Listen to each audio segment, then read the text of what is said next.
ಪ್ರತಿಭಾವಂತ ವರ್ಣ ರಂಜಿತ ಎಸ್ಎಂ ಕೃಷ್ಣ ನಮ್ಮನ್ನ ಅಗಲಿದ್ದಾರೆ. ಸಂತಾಪ ಸೂಚಿಸಿದ್ದಾರೆ ಇತ್ತ ಜಿಟಿ ದೇವೇಗೌಡರು. ಹೌದು, ಸಿಎಂ ಆಗಿ, ಕೇಂದ್ರ ಸಚಿವರಾಗಿ, ಸ್ಪೀಕರ್ ಆಗಿ ಅತ್ಯಂತ ಉನ್ನತ ಕೆಲಸವನ್ನ ಮಾಡಿದ್ದಾರೆ. ರಾಜ್ಯಕ್ಕೆ ಕೈಗಾರಿಕೆ ಬರುವುದಕ್ಕೆ ಕಾರಣರಾದವರು ಇವರು. ಪ್ರೀತಿಯ ರಾಜಕಾರಣ ಮಾಡಿದ್ರು. ಜಾತಿ ರಾಜಕಾರಣ ಯಾವತ್ತೂ ಕೂಡ ಮಾಡಿದವರಲ್ಲ. ಮಹಾ ನಾಯಕರ ಆತ್ಮಕ್ಕೆ ಶಾಂತಿ ಸಿಗಲಿ ಅಂತ ಜಿಟಿ ದೇವೇಗೌಡರು ಹೇಳಿಕೆಯನ್ನ ಕೊಟ್ಟಿದ್ದಾರೆ. ನಿಜಕ್ಕೂ ಕೂಡ ಇಂತಹ ಮುತ್ಸದ್ದಿ ರಾಜಕಾರಣಿಯನ್ನ ಕಳ್ಕೊಂಡು ಇಡೀ ರಾಜಕೀಯ ನಾಯಕರು ಒಂದು ಕಡೆ ಒಬ್ಬ ಹಿರಿಯ ನಾಯಕನನ್ನ ಕಳ್ಕೊಂಡ್ವಾ ಅಥವಾ ಕುಟುಂಬ ಸದಸ್ಯನನ್ನ ಕಳ್ಕೊಂಡ್ವಾ ಅನ್ನುವ ರೀತಿಯಲ್ಲಿ ಎಲ್ಲರೂ ಕೂಡ ಕಣ್ಣೀರನ್ನ ಹಾಕೋದ್ರ ಮುಖಾಂತರ ತಮ್ಮ ದುಃಖವನ್ನ ವ್ಯಕ್ತಪಡಿಸ್ತಾ ಇದ್ದಾರೆ. ಪ್ರಧಾನಿ ನರೇಂದ್ರ ಮೋದಿ ಅವರಾಗಿರ್ಬೋದು, ಪ್ರಿಯಾಂಕಾ ವಾದ್ರಾ ಆಗಿರ್ಬೋದು, ರಾಹುಲ್ ಗಾಂಧಿ, ಎಐಸಿಸಿ ಅಧ್ಯಕ್ಷ ಮಲ್ಲಿಕಾರ್ಜುನ್ ಖರ್ಗೆ, ನಮ್ಮ ರಾಜ್ಯದ ಮುಖ್ಯಮಂತ್ರಿಗಳಾದಂತಹ ಸಿದ್ದರಾಮಯ್ಯ, ಬಿಎಸ್ ಯಡಿಯೂರಪ್ಪ ಎಲ್ಲರೂ ಕೂಡ ಬಹಳ ದುಃಖ ತಪ್ತರಾಗಿದ್ದಾರೆ. ಜಿಟಿ ದೇವೇಗೌಡರು ಕೂಡ ಇದ್ರ ಬಗ್ಗೆ ಮಾತಾಡಿದ್ದಾರೆ. ಮುಂದುವರೆದು ಏನ್ ಮಾತಾಡಿದ್ರು ಕೇಳ್ತಾ ಹೋಗೋಣ. ಕರ್ನಾಟಕ ರಾಜ್ಯ ಕಂಡರಿಯದಂಥ ಕೇಳರಿಯದಂಥ ಪ್ರತಿಭಾವಂತ ವರ್ಣರಂಜಿತ ನಾಯಕರಾಗಿದ್ದಂಥ ಸನ್ಮಾನ್ಯ ಎಸ್ ಎನ್ ಕೃಷ್ಣರವರು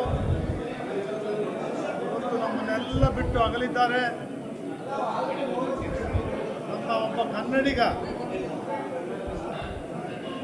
ರಾಷ್ಟ್ರದಲ್ಲಿ ಮಂತ್ರಿಯಾಗಿ, ರಾಜ್ಯದಲ್ಲಿ ಮುಖ್ಯಮಂತ್ರಿಯಾಗಿ, ಸ್ಪೀಕರ್ ಆಗಿ ಅವರು ಹೋದಂಥ ಹುದ್ದೆಗಳನ್ನು ಅತ್ಯಂತ ಎತ್ತರಕ್ಕೆ ಕಂಡಂಥ ಒಬ್ಬ ಅಪರೂಪದ ರಾಜಕಾರಣಿಯಾಗಿದ್ದರು. ಅವರ ನಿಧನಕ್ಕೆ 6.5 ಕೋಟಿ ಜನರು ಕೂಡ ಇವತ್ತು ಕಂಬನಿಗರಿತಾ ಇದ್ದಾರೆ. ಸನ್ಮಾನ್ಯ ಎಸ್ ಎನ್ ಕೃಷ್ಣರವರು 1962ರಲ್ಲಿ ಪಕ್ಷೇತರರಾಗಿ ಶಾಸಕರಾಗಿ 68-69ರಲ್ಲಿ ಲೋಕಸಭಾ ಸದಸ್ಯರಾಗಿದ್ದ ಶಿವರಂಜಪ್ಪನವರ ನಿಧನದಿಂದ ಉಪಚುನಾವಣೆಯಲ್ಲಿ ಗೆದ್ದು ಲೋಕಸಭೆಗೆ ಹೋಗಿ 1971ರಿಂದ 72ರಿಂದ 77ರವರೆಗೆ ಶ್ರೀಮತಿ ಇಂದಿರಾ ಗಾಂಧಿಯವರ ಮಂತ್ರಿಮಂಡಲದಲ್ಲಿ ಕೈಗಾರಿಕಾ ಸಚಿವರಾಗಿ, ವಿದೇಶಾಂಗ ಸಚಿವರಾಗಿ ಸೇವೆಯನ್ನು, ಎಕ್ಸ್ಟರ್ನಲ್ ಅಫೇರ್ಸ್ ಮಿನಿಸ್ಟರ್ ಆಗಿ ಸೇವೆಯನ್ನು ಸಲ್ಲಿಸಿ ರಾಜ್ಯಕ್ಕೆ ಕೀರ್ತಿಯನ್ನು ತಂದಿರ್ತಕ್ಕಂಥವರು, ರಾಜ್ಯಕ್ಕೆ ಕೈಗಾರಿಕೆಗಳು ಬರಲಿಕ್ಕೆ ಕಾರಣೀಭೂತರಾದಂಥವರು. ಕರ್ನಾಟಕ ರಾಜ್ಯದಲ್ಲಿ ಅವರು ಸ್ಪೀಕರ್ ಆಗಿ 5 ವರ್ಷಗಳ ಕಾಲ ಸೇವೆಯನ್ನು ಸಲ್ಲಿಸಿದಂಥವರು. ಅದೇ ರೀತಿ ಏನು 1999ರಲ್ಲಿ ಪಾಂಚಜನ್ಯ ಯಾತ್ರೆಯನ್ನು ಮಾಡುವ ಮೂಲಕ ಶಿವಕುಮಾರ್ ಅವರ ನೇತೃತ್ವದಲ್ಲಿ ರಾಜ್ಯದಲ್ಲಿ ಕಾಂಗ್ರೆಸ್ ಪಕ್ಷವನ್ನು ಅಧಿಕಾರಕ್ಕೆ ತಂದು ಮುಖ್ಯಮಂತ್ರಿಗಳಾಗಿ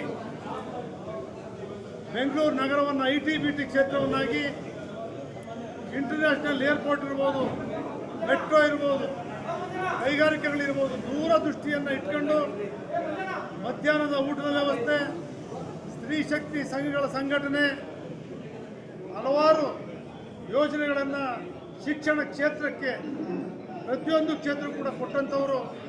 ಅವರು ಯಾವತ್ತೂ ಕೂಡ ಈ ರಾಜ್ಯದ ದೂರದೃಷ್ಟಿಯ ಅಭಿವೃದ್ಧಿಯನ್ನು ಮಾಡಿದಂಥ ಒಬ್ಬ ನಾಯಕ. ಅವ್ರ ಬಗ್ಗೆ ಒಂದು ಮಾತನ್ನು ಹೇಳಲೇಬೇಕಾಗ್ತದೆ. ನಾನು ಒಂದು ಅವರು ಮುಖ್ಯಮಂತ್ರಿ ಆಗಿದ್ದಾಗ ರಾಜ್ಯದ 26 ಜಿಲ್ಲೆಗಳಲ್ಲಿ ಕಾಂಗ್ರೆಸ್ ಜಿಲ್ಲಾ ಪಂಚಾಯಿತಿ ಅಧಿಕಾರಕ್ಕೆ ಬರ್ತಾರೆ. ನಮ್ಮ ಮೈಸೂರು ಜಿಲ್ಲೆಯಲ್ಲಿ ಮಾತ್ರ ಪೈಪೋಟಿ ನಡೆಯುತ್ತೆ. ಆ ಸಂದರ್ಭದಲ್ಲಿ ಕಾಂಗ್ರೆಸ್ನಲ್ಲಿ ವಿಶ್ವನಾಥ್ ಅವರು, ನಂಜನಗೂಡು ಮಹಾದೇವ್ ಅವರು, ಕೋಟೆ ಶಿವಣ್ಣ ಮಂತ್ರಿಗಳಾಗಿರ್ತಾರೆ. ನಾವು ಬಿಜೆಪಿ ವಿರೋಧ ಕರ್ಕೊಂಡ್ಬಂದು ಅವ್ರು ಮಾಡೋ ಸಂದರ್ಭದಲ್ಲಿ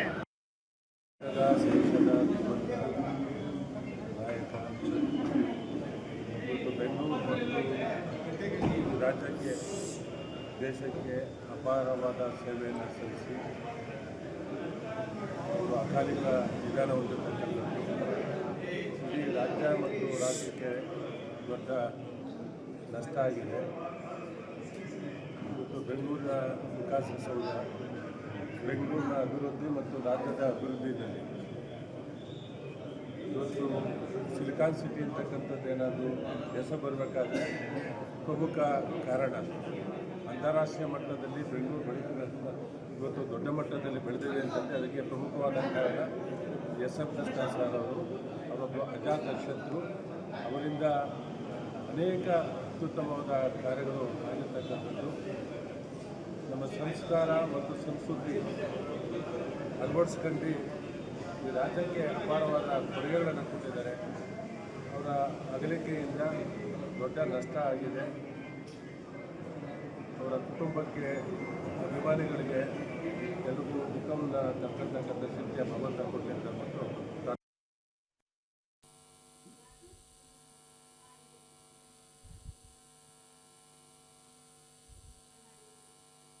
ದಶಕದಲ್ಲಿ ಅತ್ಯಂತ ದೂರದರ್ಶಿಗಳಂಥ ಮುಖ್ಯಮಂತ್ರಿಯಾಗಿದ್ದಂಥ SF ಕೃಷ್ಣರವರು ನಮ್ಮನ್ನು ಅಗಲಿರುವುದು ನಮಗೆಲ್ಲರಿಗೂ ಕೂಡ ಅತ್ಯಂತ ನೋವು ಮತ್ತು ತುಂಬಲಾರದ ನಷ್ಟ ಇವತ್ತು ಆಗಿದೆ. ಸನ್ಮಾನ್ಯ SM ಕೃಷ್ಣರವರು ಒಂದು ದೂರದರ್ಶಿತ ಮುಖ್ಯಮಂತ್ರಿ ಮಾತ್ರ ಅಲ್ಲ, ಆ ದೂರದರ್ಶನ ಯೋಜನೆಗಳನ್ನು ಅನುಷ್ಠಾನ ಮಾಡಿದಂಥ ಮುಖ್ಯಮಂತ್ರಿ ಹೇಳಿಕ್ಕೆ ನಾನು ಇವತ್ತು ಬಯಸ್ತೇನೆ.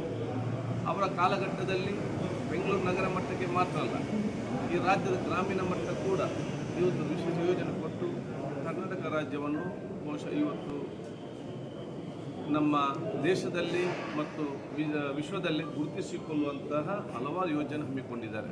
ಮೂಲಭೂತ ನಮ್ಮ ಸಿಲಿಕಾನ್ ಸಿಟಿಯಾಗಿ ಬೆಂಗಳೂರು ಮಾಡಿರುವಂಥದ್ದು, ಅದು ಎಜುಕೇಷನ್ ಸೆಕ್ಟರ್ ಕೊಡುಗೆಗಳು, ಬಹುಶಃ ಗ್ರಾಮೀಣ ಮಟ್ಟದ ಯುವ ಜನಾಂಗ ಅವತ್ತಿನ ಕಾಲದಲ್ಲಿ ಕಂಪ್ಯೂಟರ್ ಕಲೀಲಿಕ್ಕೆ ಜನಸಾಮಾನ್ಯರಿಗೆ, ಬಡವರಿಗೆ ಇವತ್ತು ಒಂದು ಸವಲತ್ತು ಸಿಗಬೇಕಂತ ಹೇಳಿ ಕಿಯಾನಿಕ್ಸ್ ಮುಖಾಂತರ ಈ ರಾಜ್ಯದಲ್ಲೇ ತಾಲೂಕು ಲೆವೆಲ್ನಲ್ಲಿ ಇವತ್ತು ತಾಲೂಕು ಮಟ್ಟದಲ್ಲಿ ಕಿಯಾನಿಕ್ಸ್ ಸಂಸ್ಥೆಯನ್ನು ಮಾಡಿ ಅವರು ಕಂಪ್ಯೂಟರ್ ಎಜುಕೇಷನ್ ಅವರು ಗ್ರಾಮೀಣ ಮಟ್ಟದ ಮಕ್ಕಳಿಗೆ ಕೊಟ್ಟರು.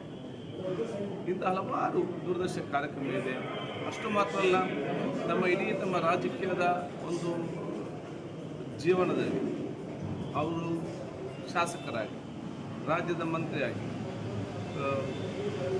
ಉಪಮುಖ್ಯಮಂತ್ರಿಯಾಗಿ, ಸ್ಪೀಕರ್ ಆಗಿ, ಮುಖ್ಯಮಂತ್ರಿಯಾಗಿ, ಕೇಂದ್ರದ ಸಚಿವರಾಗಿ, ಗವರ್ನರ್ ಆಗಿ ಎಲ್ಲ ಕೂಡ ಸಕಾರಾತ್ಮಕ ಚಿಂತನೆ ಮತ್ತು ಮಾತಲ್ಲದೆ, ಪ್ರೀತಿಯ ಮತ್ತು ಗೌರವದ ಮಾತು ಪ್ರತಿಯೊಬ್ಬರಿಗಲ್ಲದೆ, ಯಾರಿಗೂ ಕೂಡ ದ್ವೇಷದ ಮಾತನಾಡಿದ್ದು ನಾವು ಯಾರು ಕೂಡ ನೋಡಿಲ್ಲ. ಎಲ್ಲಿಯೂ ಕೂಡ ನಕಾರಾತ್ಮಕ ಚಿಂತನೆ ಆ ಒಂದು ನಾಯಕತ್ವವನ್ನು ಎಲ್ಲಿಯೂ ಕೂಡ ಕೇಳಲಿಲ್ಲ, ನಾವು ನೋಡಲಿಲ್ಲ. ಅದಕ್ಕೆ ಅವರ ಜೀವನವೇ ಇವತ್ತು ಎಲ್ಲ ಯುವ ಜನಾಂಗಕ್ಕೆ, ನಮ್ಮ ಸಮಾಜಕ್ಕೆ ಮತ್ತು ವಿಶೇಷವಾಗಿ ಯುವ ರಾಜಕಾರಣಿಗಳಿಗೆ ದೊಡ್ಡ ಮಟ್ಟದ ಸಂದೇಶ ಅಂತ ಹೇಳಿಸಿ ಬಹುಶಃ ಅವರ ಅಗಲಿಕೆ ನಮಗೆಲ್ಲರೂ ತುಂಬಲಾರದ ನಷ್ಟ ಇವತ್ತು ಆಗಿದ್ದು, ಅವರ ಕುಟುಂಬಕ್ಕೆ, ಅವರ ಆತ್ಮಕ್ಕೆ ಶಾಂತಿ ಸಿಗಲಿ, ಅವರ ಕುಟುಂಬಕ್ಕೆ ಇವತ್ತು ಮತ್ತು ಅಭಿಮಾನಿ ವರ್ಗದವರಿಗೆ ಆ ನಷ್ಟವನ್ನು ತಡೆಯುವಂತಹ ಶಕ್ತಿಯನ್ನು ಭಗವಂತ ಕೊಡಲಿ ಅಂತ ನಾನು ಇವತ್ತು ಪ್ರಾರ್ಥಿಸ್ತೇನೆ.